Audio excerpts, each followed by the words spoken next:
Children do what they see more than what they hear. And that's where modeling is so important as parents. How do you show up? Even as husband and wife, when we have conflicts, how do we show up? Because sometimes the way we scream, the way we are angry, the way we slam the door, silent treatment, all those things, the children are seeing. And Yeah. when they have conflict with you, they do the same thing. That's what mommy did. That's what daddy did. So they do it. Gratitude is a muscle that builds resilience, that builds positivity, that helps people to thrive and to survive, both personally and in organizations. You have to turn your mind, dreams, or ideas to intentions to actions. The more you act on those goals, the more confident a child is, the more they will say, yes, I can do it. I've done it before, I can do it again. And the children or the parents continue to let the children know, hey, you've done this before, you can do this again. And so you are that support system they have. And that communication with them quickly, how do you want them to feel? You want to let them feel loved. You want to let them feel appreciated. You want to let them feel worthy, feel safe, feel validated.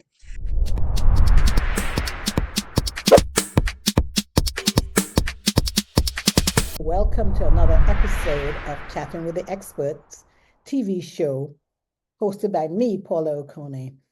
Every week I put on a show in which I have mainly women, we have some men, who inspire, educate, and empower women globally.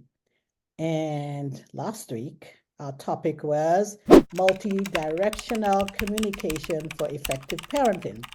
This week, we continue that topic because we had such a positive feedback and so much interaction that the common question we had that day was, when is there a part two? And so today is part two. I'll introduce my guest again, just in case you didn't get part one and you're just tuning on to part two. But of course, I always ask my guests to expand more on themselves. So let me just tell you a snippet about her. Her name is Dr. Ayo Adenuga. She's a distinguished public health physician, and she's a visionary founder of IEA Impact Consultant. She's very passionate about removing barriers to care and improving health outcomes and leadership skills for underserved population.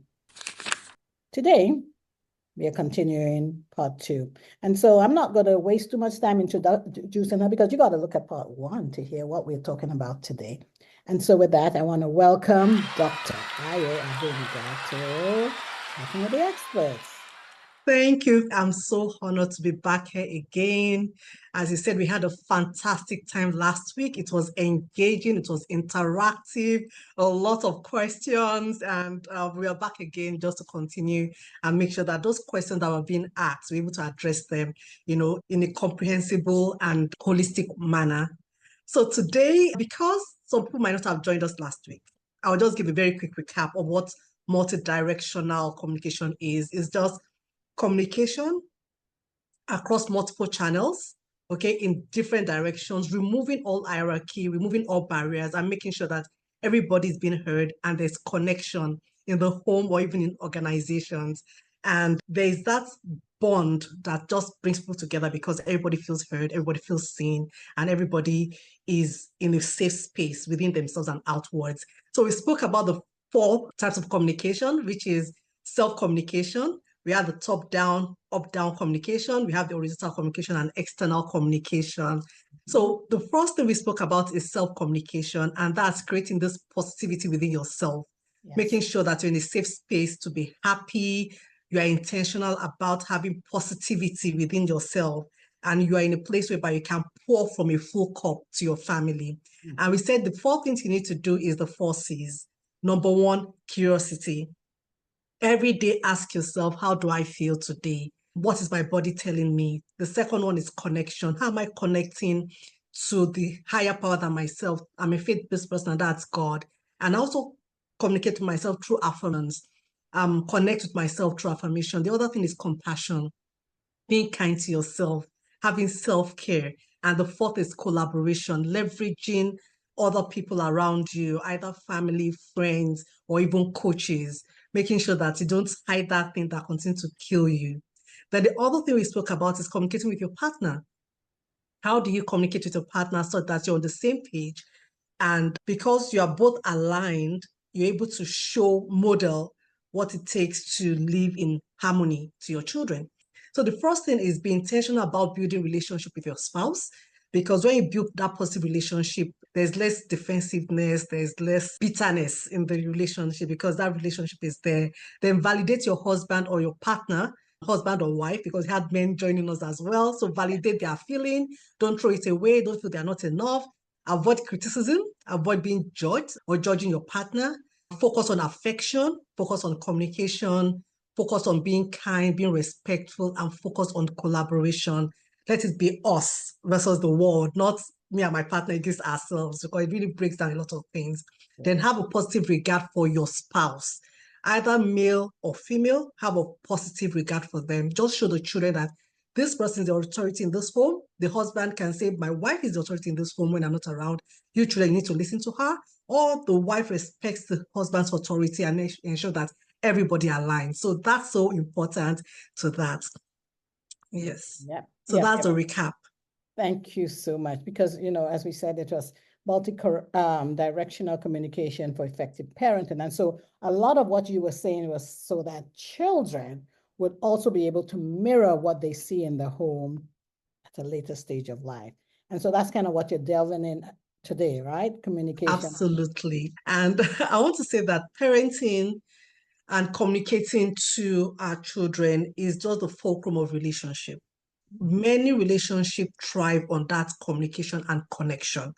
And it's when we communicate effectively that we can build that bond that tests the trials of time that would come. Yeah. And parenting can be hard. Parenting is lifelong. It's lifelong, it never stops. Tell me about it. But there are different stages and different levels. But one thing I heard recently is parenting is not about the children. It's not about the teenagers. It's about us. Okay. If not, it would have been called maybe childing. So parenting. Tell me that again. Parenting is not about the children. So it's not about, the infant or the toddler or as you said, the twins, the teens, and even the young adults. It's about us. It's about us. How do we show up? How do we communicate? How do we modulate things? How do we ensure that at the end of the day, we set the tone? So we don't react based on our children's reaction. We react based on what the outcome we want to see. And that's where most parents lose it.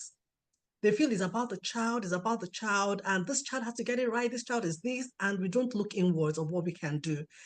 Many times we also react because we are scared, being fearful of losing control of our children, being fearful of the child. If the child does something bad, you're like, oh, I didn't do well, I must be a failure as a parent. And then you scream internally and scream externally, right? Because you are just scared. You just want to still be in control. You're also scared of, oh, this child is going to be a negative outcome.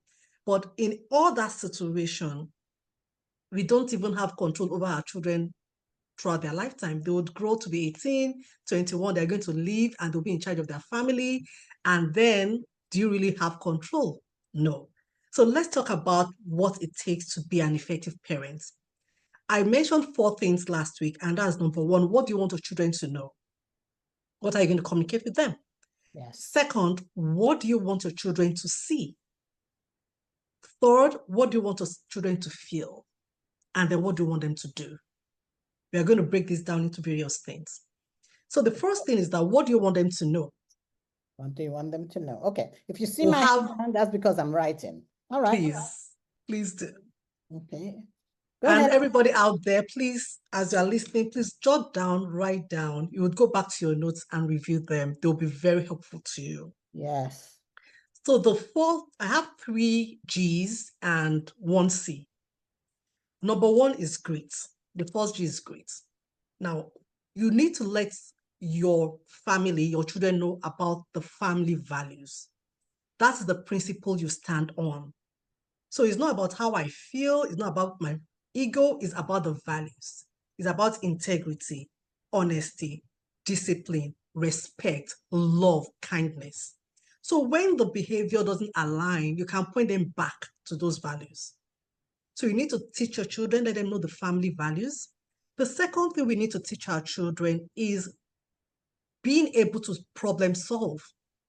When there are issues, how do you manage those issues so that even when I'm not there, you're able to address that correctly? Many a times we manage our children, we control our children. No, we want them to manage themselves. So when we are not there, they can persevere, they can go on, right? So those are the things that we want them to do, not to quit at any point in time, but to persevere. I'll give you a quick story. So my daughters went on a turkey trot. It's like a mini marathon in their school. So we started running. I was just cheering them out. Hey, go girl, at the sideline. All parents were doing that. And after like 10 minutes, we saw this girl. She was a bit obese. She was lagging behind. And then others were right in front and she was just going. And her mother joined her. And they continued to walk and walk and walk. And when they came down to where I was, standing cheering on, I didn't go on the marathon. But I now cheered the mother, well done, this is great. She was like, yes, I need to teach my child that she needs to finish what she has started. I need to make sure that she doesn't quit just because she's tired. So even though they finished 30 minutes behind everybody, they did it together. So you want your children to know what the values are: discipline, perseverance, knowing how to problem solve, knowing how to draw from the inner strength, and knowing how to draw from the environment, from support. So that is that. The second G is grace. You have to let your children know how to be kind to themselves. That's the first thing. Remember the internal positivity. We have to be kind to ourselves. Yes. The second thing is, how are you going to be kind to other people? Now, sibling kindness is so important because charity begins at home. You train them to be kind to their siblings because sometimes children kind of behave better outside than inside. Mm-hmm. And the teacher said, oh, this girl is just the best girl. This boy just the best. And you're like, really? The child I know in the house? Is it the same child? But the truth is that they are more comfortable being themselves in the home than outside. Mm-hmm. Outside, we put on this facade and align with what we want people to see. People can like us. In the house, they have to like you for who you are, irrespective. But who are you really? Are you a kind-hearted person? Are you a loving person? And so we have to teach our children kindness. Kindness is learned. You know, a child that is delivered, or by the time she's 2, she started lying. She started saying, give me my toys, or grabbing other people's toys. You teach the child how to be kind. So the other thing is being forgiving as part of grace. So grace is kindness, being kind to themselves, being kind to other people, being forgiving, and being understanding. You know, I mean, being forgiving somebody is part of being kind. The other thing is gratitude. So they have to be thankful to when you do things for them. You know, those are the magic words. Thank you. You have to teach them to be thankful. Teach them to be thankful for who they are as a person, and teach them to be thankful for where they are right now. Say that The again. situation we are in. Thankful to others, thankful for who they are. And what's the third one? And also thankful for where they are in this world right now. Yes, that is a good one, especially in this era with, you know, IG. The younger generation aren't on Facebook anymore, but IG and TikTok, where they see slivers of other people's lives and think, yeah, That is that's the word. yes. Whereas it's a sliver, it's not real. It's not real. And unfortunately, they now start having self-esteem low self-esteem, and say, oh, I'm not good enough. We are living in this normal house. My friends are living in this mansion, or things like that. You need to be thankful and be grateful for yourself. You need to like yourself, right? You need to like yourself and be thankful. So that's gratitude. And gratitude is a muscle that builds resilience, that builds positivity, that helps people to thrive and to survive, both personally and in organizations. So the other thing is candor. So I've mentioned the 3 Gs, which is having grit, having grace, having gratitude, and candor. Candor or boundaries. As a parent, you need to let your children know clear boundaries in the home. Let them know the expectations that you have of them, right? We can't say, oh, you have to be a sweet parent, communicate well and everything, and there's no boundary. There has to be clear boundaries and consequences. Remember, I didn't say punishment, because punishment is like punitive, but consequences is like you made this choice. These are the aftermath of your choices. Positive or negative, you've made those choices, and those are the consequences. So I'm going to stop you just very quickly.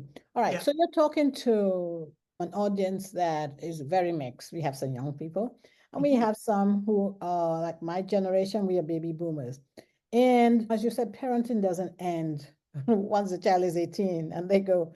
For a lot of us, especially as the immigrants, mainly watching this, parenting is for life. When they're 18, okay, they may go to college, but they're still your child. So there have to be ways of unlearning some behaviors because, you know, you said boundaries and you said consequences are not punishment.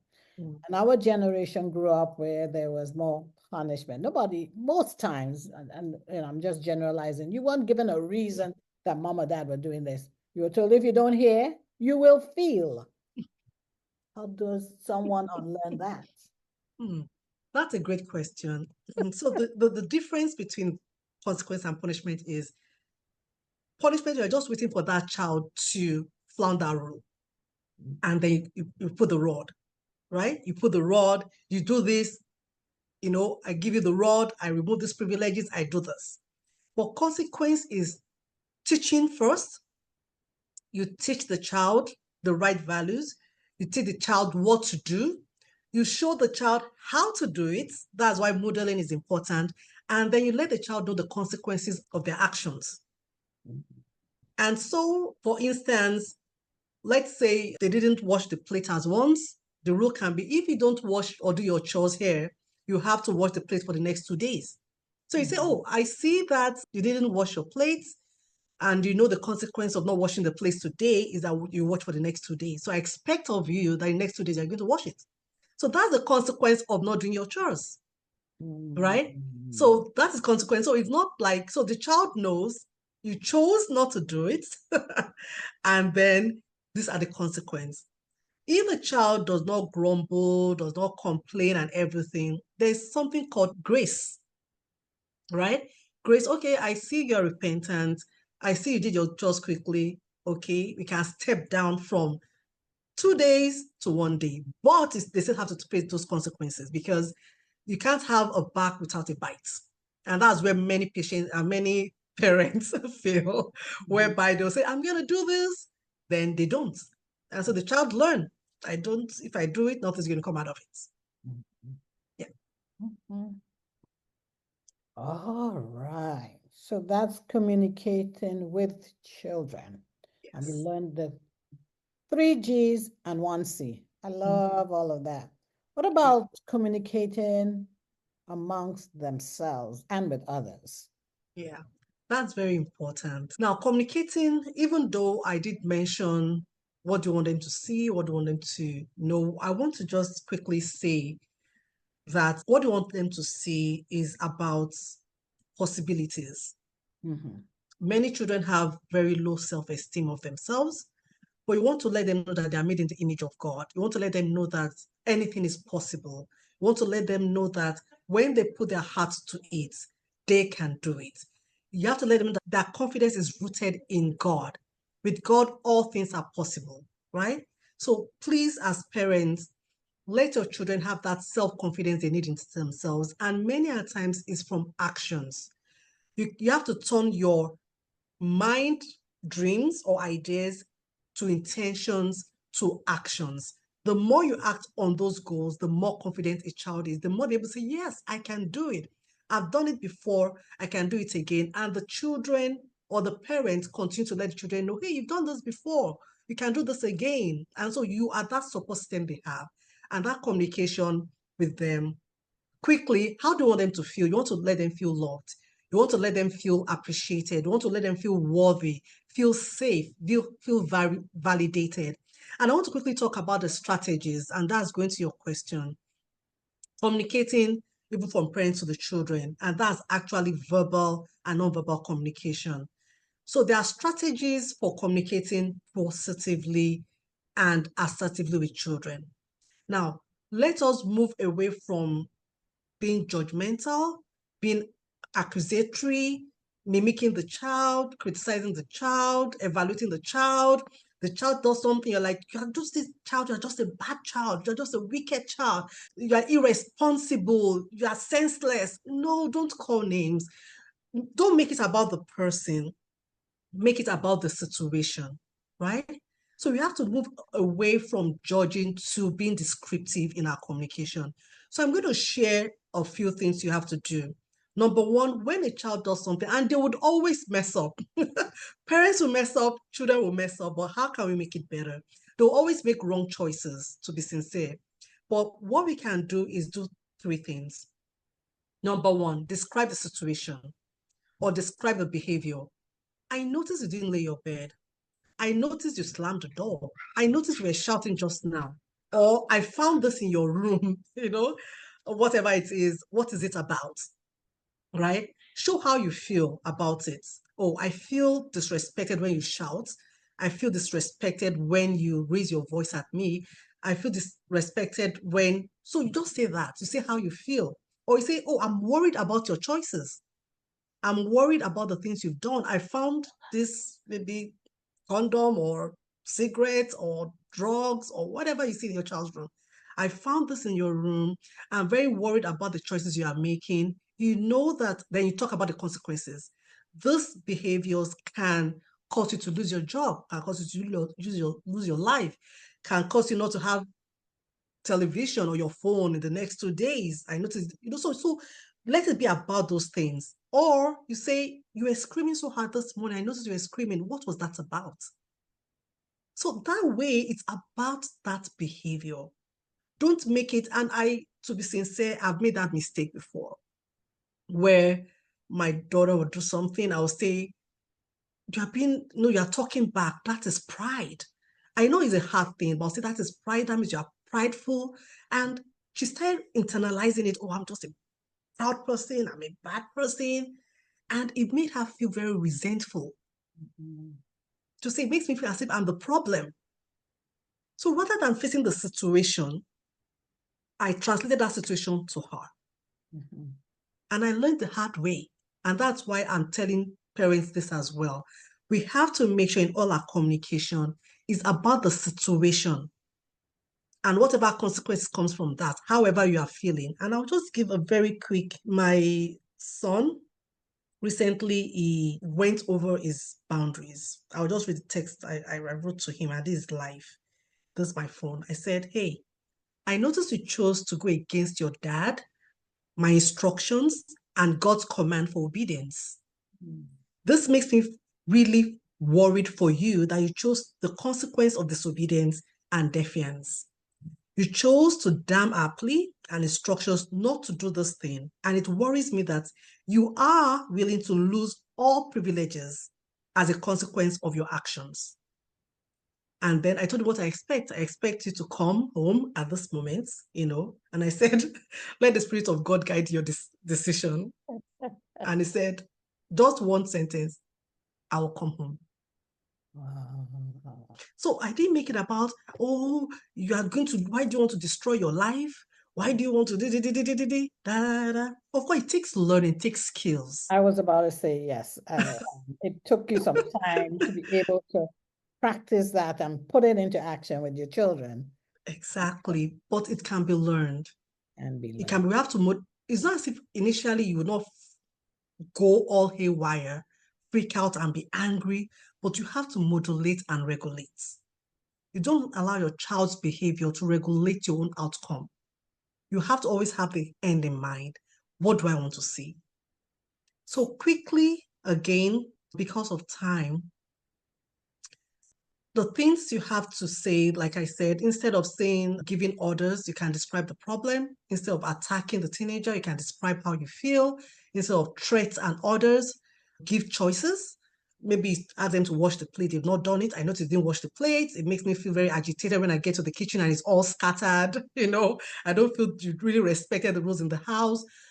When would you want to wash this plates? In the next 30 minutes or 1 hour? Oh, mom, I quickly do this. I can wash it in the next 1 hour. Then you hold them accountable for that, right? So instead of pointing out wrong, state your values. Instead of nagging, put it into words, right? So the other thing that I wanted to talk about is, what do you want them to do? Children do what they see more than what they hear. And that's where modeling is so important as parents. How do you show up? Even as husband and wife, when we have conflicts, how do we show up? Because sometimes the way we scream, the way we are angry, the way we slam the door, silent treatment, all those things, the children are seeing. And when they have conflict with you, they do the same thing. That's what mommy did. That's what daddy did. So they do it. And the other thing is, so you have to, as parents, also, we should not be complaining and complaining. Let us show hearts of gratitude. Let us walk the talk. Secondly, let us help them to see the people they surround themselves with. That's what we want them to do. Their network is their net worth. Work with the wise and you become the wise. That's the word from God. So these are the things that I wanted to share with us. And I'll quickly give something about a story I heard recently, which is a true life story. I love your story. From Dr. Becky, yes. There was a girl that came to our hospital, our clinic. She had been having repeated suicide attempts, cutting herself, blah, blah, blah. And this was 2 years after when she started. And the doctor said, why are you coming this moment after cutting yourself and doing all those things for 2 years? She said, well, my parents have been telling me to come to the doctor, but I told them that, do you feel I'm a problem? Do you feel I'm deranged? Do you feel I'm broken? I'm going to go to the doctor. I'm not going to say anything. And I'm going to waste your money. I'm going to be against you and all those kind of things. And the parents, out of fear, did not take her to the doctor. And the doctor said, at a point, the girl looked down and in a whimper, she looked up and said, and doctor, do you know that with all that, they allowed me to do whatever I wanted to do. They allowed me to stay home and get away with that. Can you imagine my parents, a teenage child, listening to my threat rather than giving me the things I really need, which was therapy 2 years ago? In other words, we parents are more fearful. We can set boundaries. We can let our child receive the care they ought to receive in a loving manner, right? Rather than always being scared and letting the child be in control. So communication is important.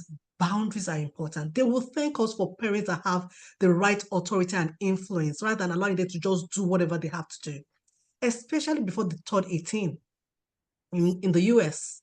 And even out of the US, I knew, and I didn't live in the US at that time, I knew a young lady who used to say, I go to my cousin's house rather than stay in my house, because in my house, there's not much discipline. But I know when I come to my cousin's house, I can't get away with certain things, and I need that. She says, I love my mom, but I don't respect her. And this was way before I got married, and I heard that story, and I thought to myself, take note of it. Because she said, I am looking for discipline. Her mom was afraid of her and wouldn't discipline her, but she did not understand. I mean, I thank God for where we are in 2024, where we're more aware of mental illness. We are also more aware of emotional intelligence. And parents need to tune into that now. I mean, my generation, we're not too out of it because some of us will be grandparents at some time. Even those things that we're learning now can be applied to our grandchildren. True, very true. And if I could quickly round up, and this is external communication, how are we training our children to be ambassadors of the home? It's important. We have to continue to teach them in the way they show up, in the way they dress, in the way they speak. Yes. But one thing that is very important is communication with peers. Sometimes some peers can be nasty. They can do things to people that makes you even feel less of yourself. I know people that have committed suicide because of the way their friends were treating them or the people in their in their classes, either because they are migrant children, they are now in the US, their accent is different. My children definitely received bullying in school and feeling less of themselves, either because of accent or things like when we first came here. But one of the things that we had to teach them is being assertive. Now, I will say that being assertive is communicating with others in a direct and honest manner without intentionally hurting anyone's feelings. Direct communication can reduce conflicts. Yes. It can build self-confidence. It can does. enhance personal and work relationship. Mm. And the key to assertive communication is being confident in who you are. If you're not confident in who you are, if you don't like yourself, if you don't value yourself, you are likely to just take those things in and say, oh, yeah, I'm nothing good. But if you know that you deserve this, you can confidently show up. You can give clear communication so that what you said just now, it hurt my feeling, right? You let them know what is just happening. And then you say it in a controlled manner. When they are screaming, don't scream. When the person is angry at you, step out of it, right?